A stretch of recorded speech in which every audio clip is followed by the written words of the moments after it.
आध्यात्मिक अनुभव, रहस्यमय सुगंध। क्या किसी ने कभी रहस्यमय सुगंध का अनुभव किया है? अध्यात्म के मार्ग पर चलने वाले अधिकतर साधकों को कभी कभी ऐसी सुगंध का अनुभव होता है जो किसी भी बाहरी स्रोत से नहीं आ रही होती है। रमन एक आध्यात्मिक संस्थान से कई वर्षों से जुड़ा हुआ था। वह एक कंप्यूटर इंजीनियर था। अपनी काबिलियत का इस्तेमाल रमन अपने आध्यात्मिक संस्थान के विचारों और गतिविधियों को इंटरनेट के माध्यम से अनेक लोगों तक पहुंचाकर करता था। कुछ दिनों से रमन ने ध्यान दिया कि जब भी वह अपने संस्थान के विषय में कोई भी जानकारी इंटरनेट पर डालता था तो उसे चंदन की भीनी भीनी खुशबू आती थी। पहले रमन ने सोचा था कि घर के पास या पास पड़ोस में किसी ने चंदन की अगरबत्ती या धूप जलाया हुआ होगा, लेकिन खोज खबर के बाद उसे पता चला कि कहीं ऐसा कुछ नहीं है। और ख़ास बात यह थी कि वह खुशबू केवल उसे ही आ रही थी, जबकि परिवार के अन्य सदस्यों को इसका कोई अनुभव नहीं हो रहा था। रमन ने इस आध्यात्मिक अनुभव को अपने गुरु की कृपा समझा और इस संकेत को सकारात्मक रूप से लेते हुए उसने माना कि वह अध्यात्म के मार्ग पर सही दिशा में जा रहा है। रमन की तरह अध्यात्म मार्ग पर चलने वाले साधकों के लिए बिना किसी स्रोत के आने वाली रहस्यमय सुगंध का अनुभव होना आम बात है। कभी कभी ऐसे व्यक्तियों को भी इस सुगंध का अनुभव होता है जो अध्यात्म के मार्ग पर नहीं है। ऐसा मुख्यतः दो कारणों से होता है। प्रथम, पूर्व जन्मों में उनके द्वारा की गई साधनाओं के प्रतिफल से जिसका उन्हें इस जन्म में भान नहीं होता है। दूसरा, कुछ दैवीय प्रयोजनों से जिससे वे अपने विकास के मार्ग की दिशा को प्राप्त कर सके। साधना के दौरान अनुभव की गई रहस्यमयी सुगंध गुलाब, चंदन, भस्म, केवड़ा, मोगरा, इत्र के समान होती है। ऐसे और कितने प्रकार की सूक्ष्म सुगंध होती है जिन्हें किसी ज्ञात श्रेणियों में नहीं रखा जा सकता।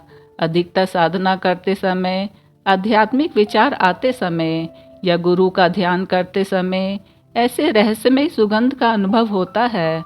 कभी भीड़ में, बाजार में, ऑफिस में, घर पर या वाहन में भी ऐसी गंध का अनुभव हो सकता है। पीयूष कुंडलिनी योग का एक साधक है। अक्सर मंत्र जाप करते हुए उसे पवित्र भस्म की सुगंध आती है।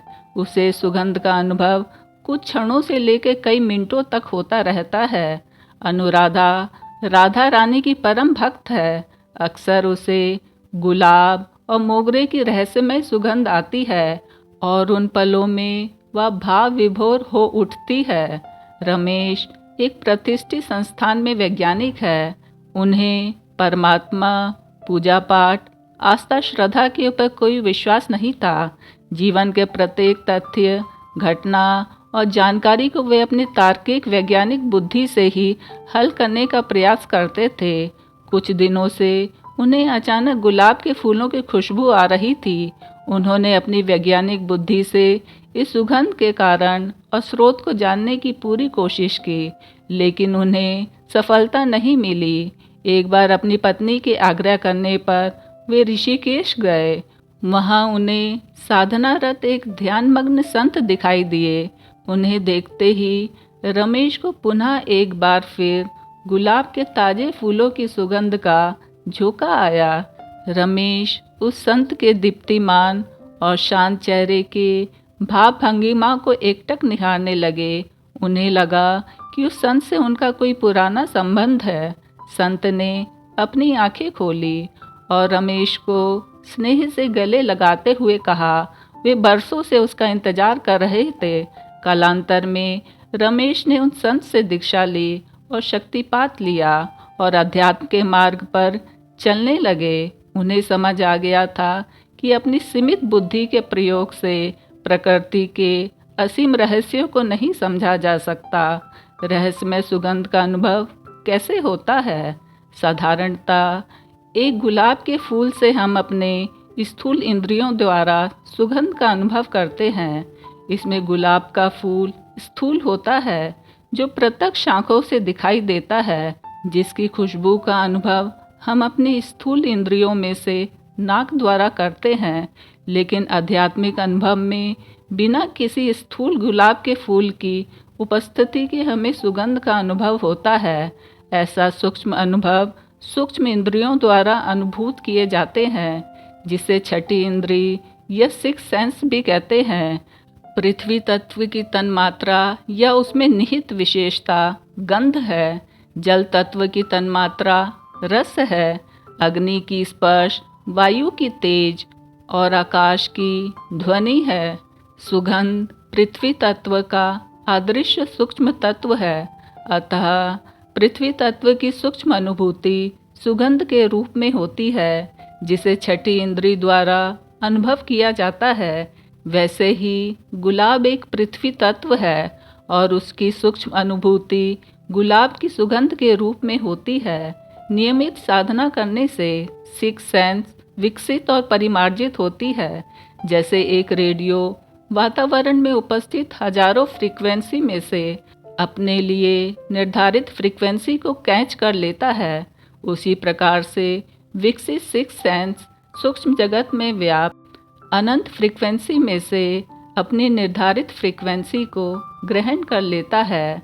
किसे रहस्यमय सुगंध का अनुभव होता है, यह जरूरी नहीं कि अध्यात्म के मार्ग पर चलने वाले प्रत्येक साधक को सूक्ष्म सुगंध का अनुभव होगा ही। कई बार अत्यंत उन्नत साधक या अन्य साधकों को इसका अनुभव नहीं होता है। इसका कारण है कि अपने निजी आध्यात्मिक मार्ग में उन्हें इस प्रकार के अनुभवों की ज़रूरत नहीं होती है, या पिछले जन्मों में वे इन अनुभवों से गुजर चुके होते हैं। कभी कभी किसी संत, महात्मा, गुरु, देवी देवता के स्मरण मात्र से सुगंध आने लगती है, या कभी कभी मंत्र जाप या ध्यान करते समय सूक्ष्म सुगंध आती है। यह जरूरी नहीं है कि सभी प्रकार की विविध सुगंध एक ही साधक के अनुभव में आए या सूक्ष्म सुगंध का अनुभव उन्हें हमेशा बना रहे। स्त्रियों को पुरुषों की अपेक्षा सूक्ष्म सुगंध का अधिक अनुभव होता है, क्योंकि स्त्रियों की सिक्स्थ सेंस पुरुषों से अधिक विकसित होती है। रहस्यमय सुगंध अध्यात्म में एक सकारात्मक अनुभव माना जाता है, जिसे कृपा के रूप में माना जाना चाहिए। यह अनुभव बताता है कि आप सही दिशा में जा रहे हैं। रहस्यमय सुगंध की तरह एक रहस्यमय दुर्गंध भी होती है, जो एक नकारात्मक अनुभव होता है, जो जगत में विद्यमान अदृश्य नकारात्मक शक्तियों द्वारा पैदा की जाती है।